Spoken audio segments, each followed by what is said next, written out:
يقدم لكم هذا البرنامج برعاية المؤسسة الوطنية للاتصال، النشر والإشعار أناب.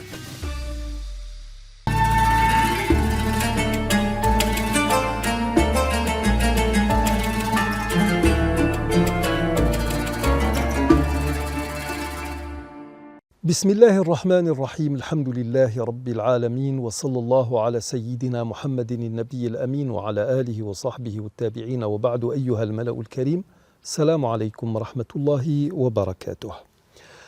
Jusqu'à présent, ou à ce moment même de notre développement, à ce stade, nous avons déjà commencé par répondre à une première question. Est-ce que en traitant Muhammad sallallahu alayhi wa sallam d'antéchrist, de faux prophète, est-ce qu'en le combattant, ceux qui l'ont fait étaient en droit ou en tort?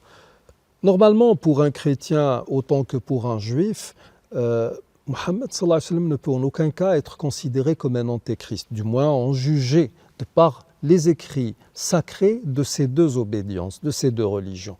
Nous avons cité un texte du livre de Jérémie, un autre du livre d'Ézéchiel, et nous avons cité cette fameuse annonce faite par Jésus alayhi salam, que l'on ne retrouvera que dans l'évangile de Matthieu au chapitre 7, là où il parle du paraklétos, qui signifie avocat, ou qui, selon certains commentateurs de la Bible, serait dans le grec ancien périkultos, qui signifie tout simplement le digne d'être loué, ce qui rejoint de manière singulière le nom même ou le prénom de Muhammad sallallahu alayhi wa sallam.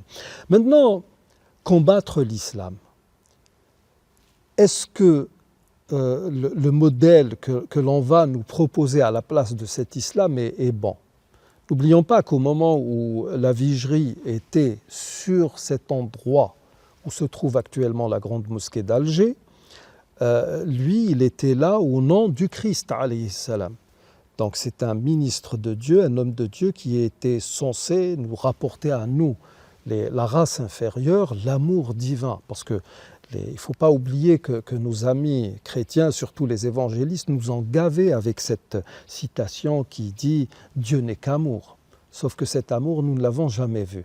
Donc, nous étions sous le joug d'une occupation implacable, où même nos morts n'ont pas été épargnés. Et en plus, on nous proposait une autre alternative, c'est-à-dire une autre religion, carrément. Il fallait déraciner l'islam. Maintenant, est-ce que en termes de gouvernance, est-ce que cet ordre qu'est le christianisme est viable? Il faut savoir que le modèle que nous propose l'islam est tout autre que celui de l'Église. L'Église, en termes de gouvernance, s'inscrit dans ce qui s'appelle la théocratie. Théo, c'est kratos, pouvoir de Dieu, gouvernement de Dieu. Et à partir de là, les papes, par exemple, sont frappés d'impeccabilité ou d'infaillibilité, c'est-à-dire ma'soumoun, comme nous le disons en langue arabe. Ça veut dire qu'ils ne peuvent pas faire d'erreur. Ils sont l'ombre de Dieu sur terre. Ils sont inspirés ou assistés par une inspiration divine.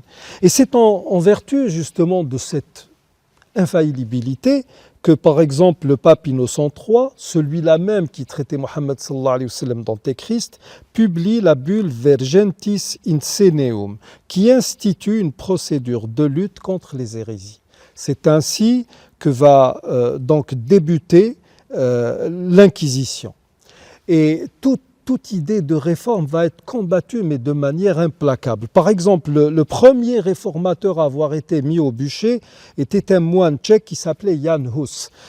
Il a été frappé d'excommunication en 1414 et il a été condamné au bûcher en 1415. La légende rapporte qu'au moment même où on allait procéder à sa mise à mort, il a dit « Aujourd'hui, vous retissez une oie ». Hus en tchèque signifie oie, iwazza.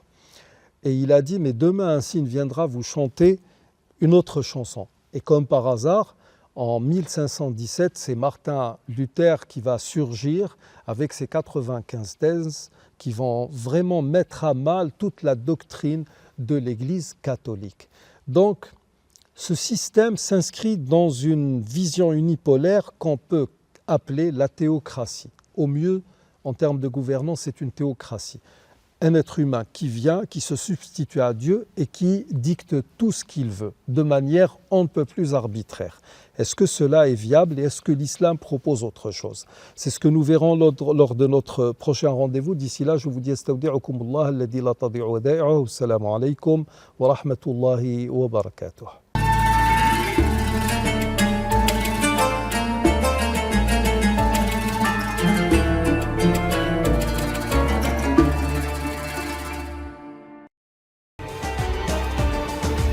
قدم لكم هذا البرنامج برعاية المؤسسة الوطنية للاتصال، النشر والإشعار، أناب.